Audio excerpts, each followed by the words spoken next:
On this special edition of On the Map, we're taking you back in time to a place of rich history and culture when colonial times were at their peak and plantations like this thrived. Welcome to Middleton Place. From colonial times to the years following the Civil War, Middleton Place has seen 4 generations of rich history, and there is no telling what stories one may uncover during a weekend spent at Middleton. Today, Middleton is a place where families can come, relax, and enjoy a glimpse of days long past. Well, Middleton Place itself was actually acquired by Henry Middleton in 1741, and it was actually part of his wife's dowry, so he received it through marriage. Oh, okay. Now, not too long after getting Middleton Place, Henry Middleton starts designing the gardens here, and these are the oldest landscape gardens in North America. Wow. In 1755, he decides, well, originally they are living in a 3-story dwelling here, a 3-story house. Okay. He decides to build 2 flankers, a northern flanker and a southern flanker. So make it much bigger. He adds on to it. By 1860, this plantation is roughly about 6,500 acres. Man, that is a massive. Now for today, when folks come to Middleton Place, well, they're going to see about 110 of those acres here. So is the other few thousand, is that still part of? It is still owned by the Middleton Place Foundation. About 5,800 of those acres are still owned by the foundation. Okay. But we only have about 110 open to the general public. Okay. And when folks come here to Middleton Place, well, there's actually several things they can do. Not only can they roam the grounds and walk through these the oldest gardens in America, they can also take a guided garden tour, learn more about the landscape and the different types of plants and the flowers and things that were here. We also have opened up the Middleton Place House Museum. Wow. Which was originally the south flanker of the 3 buildings that were here. And inside that building, well, many of the objects, probably 90% or even higher of those objects that you view are actually Middleton pieces. So they belong to the family, and many of those pieces were actually used here at Middleton Place. Wow. And I should also add that the quality of those pieces is most excellent. Pristine. Yes, very much. In addition to going through the house museum and through the gardens, we also have a working stable yards, which talks about the working life of the plantation here. In the stable yards, you can see artisans demonstrating some of the skills that were actually done here on the plantation, such as carpentry, coopering, seamstress, sewing, things like that. And we also have a large stock of animals out here as well. I see, with the chickens and the... With the chickens running around. We also have many of the animals we have here at the plantation are actually based upon the 1860 agricultural census for Middleton Place. Okay. For example, in 1860, there were 1,000 head of cattle, there were 400 milk cow, there were 11 water buffalo, 160 sheep, 400 pigs, 16 quarter horses, 3 mules, 4 oxen, and a bunch of sheep and goats and chickens running around all over this plantation. And they all had a purpose. Everything had a purpose, exactly. Many of them were raised, well, of course, for subsistence, for meat, not only for the plantation, but also to be sold. Many of these animals, like the water buffalo, the oxen, the horses, well, these were the tools. This is what was used to get the job done out here. Right. We also know that many of these animals, well, they are producing things for us. In 1860, here at Middleton Place, they produce, those 400 milk cows produce almost 3,000 pounds of butter. That sounds like a lot. That's a whole lot of fun. That's a lot of toast, you could say. You know. Well, here at the stable yards at Middleton Place, we are trying to show what the working life of an 18th and 19th century low country plantation is about. And basically how we do it is in 3 ways. One, we do have artisans that are demonstrating some of the skills that were practiced by the enslaved community out here, such as coopering and carpentry and blacksmithing. Secondly, we have a lot of display areas that show some of the domestic skills, the agricultural skills, some of the modes of transportation that were used by both the Middletons and the enslaved population. And then the last way we show the working life out here is by the animals that we keep here in the stable yards. Now, all of these animals, well, first of all, they are based upon the 1850 and the 1860 agricultural census for Middleton Place. So basically what we're seeing is what was here at one time. These 2 here in front of me, these are water buffalo. In the earliest reference we have to water buffalo on this plantation is in a letter from Williams Middleton in 1854. He actually brings them over from Constantinople. Now, water buffalo themselves, this is an excellent draft animal. He is here primarily for work. with this. By 1865, we know that there are 11 water buffalo on this plantation. That's also the same year that members of the 56 New York Volunteer Union troops come in and they ransack and they destroy a lot of the plantation. Of the 11 water buffalo that are here at the time, we know about 5 or 6 get eaten. 3 or 4 or several of them they kind of just chase away, they run away. And 3 of them actually end up in the Central Park Zoo in New York City. They are displayed as General Sherman's water buffalo, though General Sherman's got nothing to do with it. He was never here or anything like that. It's just propaganda. After the war, Williams Middleton does try to get them back, no success. Now the 2 here, the black one is Adam, the white one is Burke. They were actually donated to us by the American Water Buffalo Association in 2007. They are roughly about 9 years old, and they weigh almost 2,000 pounds, about a ton apiece here. We do work them on the plantation. They do pull things, we will yoke them up, they work as a team. They're like any draft animal, so we'll work them around here. And usually, it's kind of unusual, you're seeing them up here on the dry ground at this time of the year with this heat in the summer. Usually, you're gonna find them in the pond. These animals have very little sweat glands. So in order for them to cool off, they'll jump in that pond there. And I should also add, when they get in the pond, it's like pulling teeth trying to get them out of the pond. They definitely enjoy working in the water. Reason he works so well in the rice field, well, 1, he likes the water, so that's no problem. 2, his hoof here, it's what we call split, or sometimes it's referred to as cloven. This split hoof allows him to go through the mud without getting stuck. Unlike, let's say, a mule who has a round hoof, if he sticks his foot in it, he'll get bogged down. This will not happen to him. And lastly, his hoof is impervious to water rot. All right? If the hoof rots off an animal, let's say if a mule's in the water and eventually his hoof will rot off, the animal's useless. There's nothing you can do with it. That's not happening to these guys. They're built to be in the water. We do not have any direct evidence that they were used in the rice fields here at Middleton Place. We think that's what he's trying to do, but we can't say with any certainty exactly what he's doing with them. However, if you think about it, they're here from 1854, 1865, 11 years. 1865, we have 11 of them. They're being used for something out here. And in addition to the stable yards, we also offer a meet the breed store where you can walk around and see these animals a little up closer. Okay. And then the last thing we do, is we've talked a little bit earlier, was our Beyond the Field store, slavery here at Middleton Place. We always talk about this place. Well, this place is actually home to 2 families. You have the Middleton family, and then you also have the enslaved family out here, because this place is also home to almost 7 generations of enslaved men, women, and children. 7 generations. Wow. And they created families out here. They created a culture out here. They were in a horrible institution, but they found ways to resist, to survive, and actually bring this culture out of it. And I think that is also very much part of our story. This house is a old slave quarters. Well, it's not actually a slave quarters. It's a freedman's dwelling. Now, we refer to this house as Eliza's house. It was named for its last occupant. Okay. The house itself was built in 1870. It was a freedman's dwelling, meaning that it was built after the Civil War. Yes, and after the Civil War, we know that several of the freedmen, they returned to the plantations to work. Okay. And this house here was built, again, about 1870, and we know that the first occupants of this house were Ned and Chloe. They were former slaves on this plantation. Ned was a driver, and Chloe, we know, worked in the house as a laundress.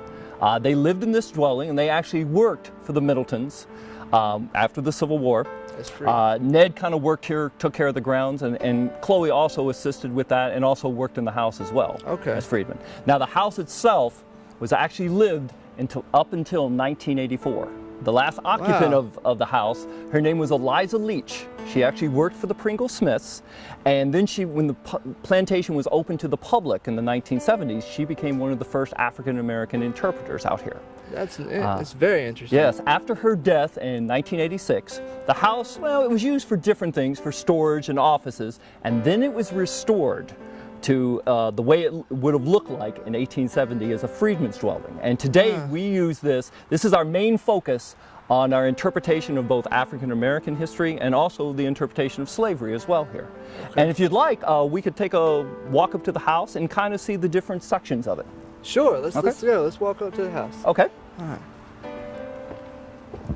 Now this side of the house, the right side of the house, we have this set up as kind of like a little mini house museum to show how the freedmen would have lived. If you look inside, there's actually two rooms. We have a main room, which is basically, we'll say, is part of the kitchen. It is the living room, it is the work room, it is the family room. And many of the objects you see here in this house were the types of objects that these freedmen would have used.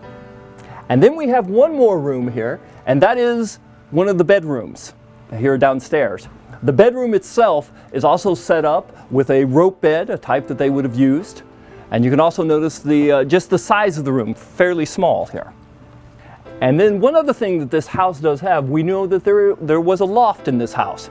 And there's actually an opening in the ceiling with a ladder leading up to, and that may have been a sleeping loft, but it would greatly depend upon the time of the year.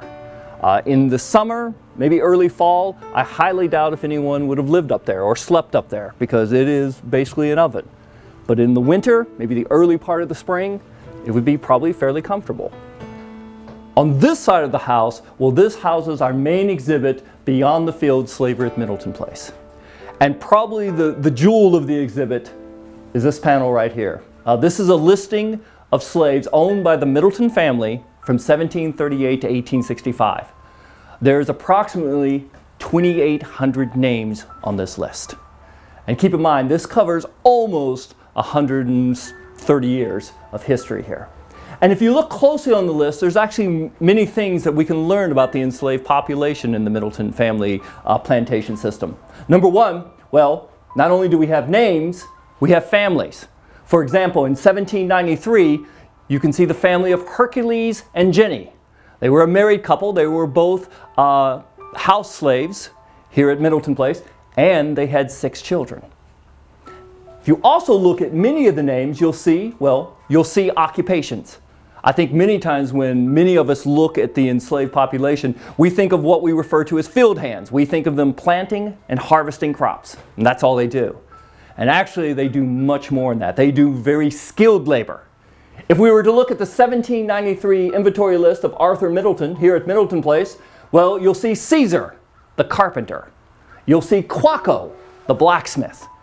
There is John Baptist, the bricklayer, and Nancy and Daphne, the seamstress. And there's also Mary, the pastry cook. So you see, we're doing very skilled things here. And then the other thing, and this is the one thing you'll see beside almost every name on this list, there is a monetary value. This is what they were worth at the time this inventory was taken. We have to keep in mind that for the plantation owners here in the Low Country, well, these slaves, not only were they a workforce, they are an investment, or more specifically, they are property. They are owned. When the Middletons or any of these other plantation owners' wealth is being calculated, well, the enslaved population is part of that calculation. Because they are property. And this list here illustrates that, I think, very well. Additional things here in this side is, over in here you'll actually see a listing of the 19 plantations that the Middletons owned, all throughout South Carolina. And again, this is from about 1738 to 1865. These 19 primary plantations that's listed here on this map, well, they will encompass almost 63,000 acres. And during that time frame, they will own roughly about 3,500 slaves to run those plantations. And as you can see, most of them are fairly close to the coast here. These plantations, the majority of them, well, they are rice plantations. That is the cash crop here in the Low Country. This is how they're making their money. Matter of fact, by 1860, here in the Low Country, almost 140 million pounds of rice is being exported per year. Some of these plantations we also know were indigo plantations, especially in about the mid-1700s. Indigo, probably next to rice, was another big crop that they were growing here. Now today here at Middleton Place, we're actually doing, I guess we could call it our inaugural event out here. All right, this is actually what's called Genteel Pursuits and Grand Entertains, leisure here at Middleton Place. Okay. Probably what this plantation was, well, besides being the family home, this is a show place. for the Middleton family. This is where the gardens are, this is where the house were. So they would entertain people out here. And we're showing some of the different types of entertainment that would have gone on at that day, like colonial dancing. Also, we had a tea ceremony presented by the Colonial Ladies Society of here in Charleston. We're also playing several games like cricket, which was a very old game here, very much. And then we also have games out here for children with the rolling hoops, show them how they would have spent their leisure time. And then probably the most exciting thing for us out here is we've actually had an 18th century circus performer performing today. Wow, that is interesting. Yeah, and this was just all part of the type of activities or the events that the Middletons and people of their class, we should say, would have enjoyed at that time. So they would have brought people here for a elongated party. Oh, in a sense, yes. Yeah. I'd say when people would come visit, you know, transportation is a little different back then than what it was today. Right? When they came to visit, they probably just didn't stay a few hours. Yeah. They probably stayed a few days.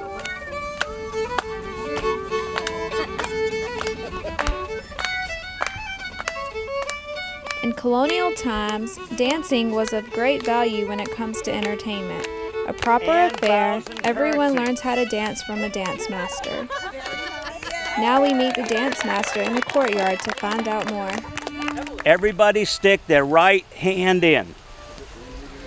Go around in a circle. 1, 2, 3, 1, 2, 3, 1, 2, 3, 1, 2, and back with your left hand. 1, 2, 3, 1, 2, 3, 1, 2, 3, 1, 2, 3. Those that are the number one couple, do you remember who you are? As a dance master, they would have sent their children to me. Okay. And I would have taught them instances of ill manners to be carefully avoided by youth of both sexes. Okay. And it is written where you, if you walk past a piece of paper and not picking it up, you got in trouble for it. You rolled your eyes, you got in trouble for it. These Very kids strict today would not have lived in the 18th century. But they would have been taught, you know, mannerisms, and then they would have been taught how to dance. These children, these little girls that were here today would have known this dance without me even in giving instructions. Wow. And they grow up learning dancing because there is no other form of entertainment. There's no, well, they could have played cards, but that was the gentleman. Or they could have sat home and did stitching while the guys went out hunting. But there's no form of entertainment.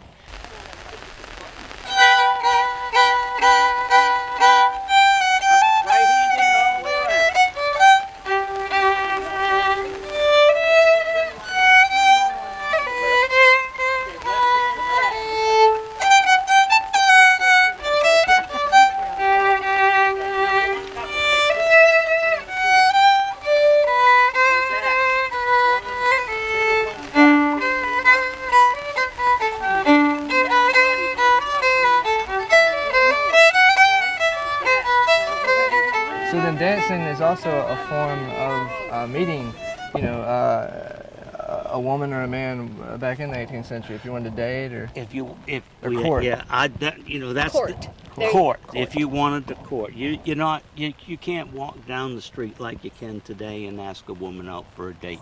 It has to be done properly, the prim and proper way. Okay. I say on the dance floor when they're out at the top and they're out at the bottom, that gives them their chance to talk because they've been properly introduced. You bowed and curtsied. You have been properly introduced to that lady or that gentleman. So after that, you can pretty much the rest is history. The rest is history. During the leisurely pursuits and grand entertains events, it's more than just history. It's also about traditional games that were played during that time.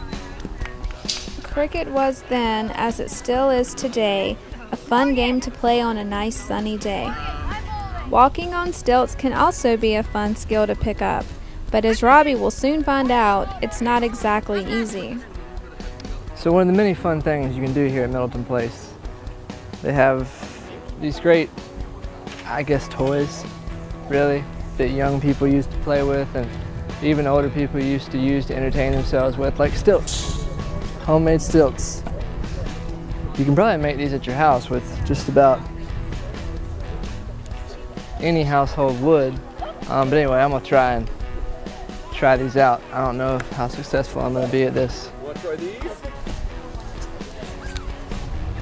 Where do you want to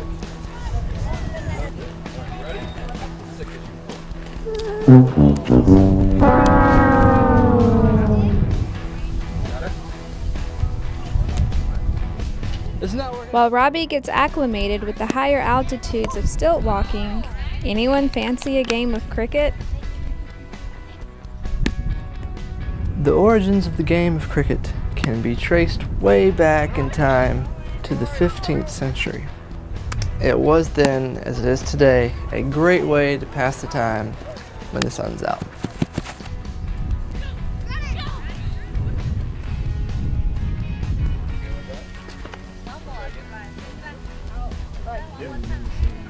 Let's check back in with Robbie to see if he has mastered the art like these young pros. Keep this one close. Move this one closer to you. Okay, look, so I had to get some coaching tips. Give me a break. It's no big deal. It's my first time trying my hand at stilt walking. It looks like he's still learning, so we're gonna go try some of this great looking food.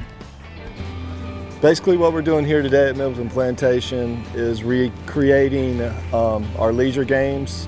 So like I said, the Middletons would have had a party out here, so cricket, we would have circus entertainment and different games to play out here. So we're kind of doing some food, traditional food, to go along with that.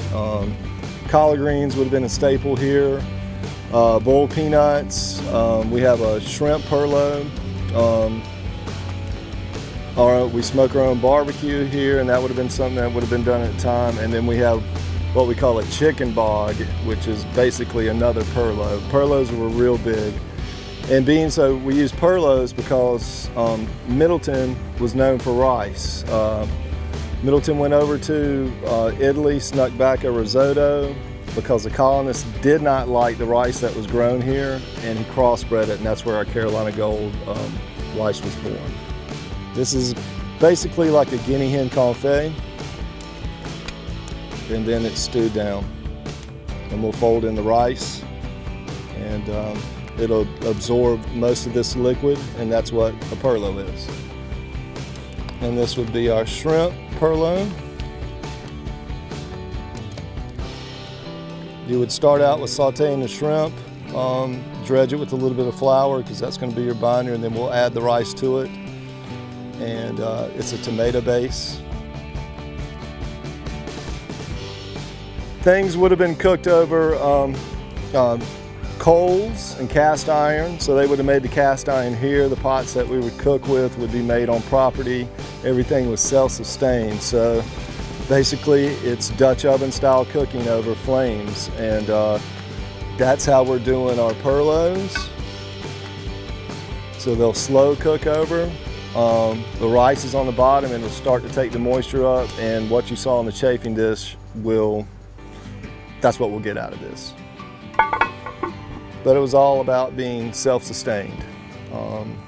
There was no grocery stores to go to, so you had to cure your meat and grow everything that you were going to produce here, and get all that done before the winter, because winter could be hard. So that's where your pickling came in, and that's where your smokehouses came in to cure your meats.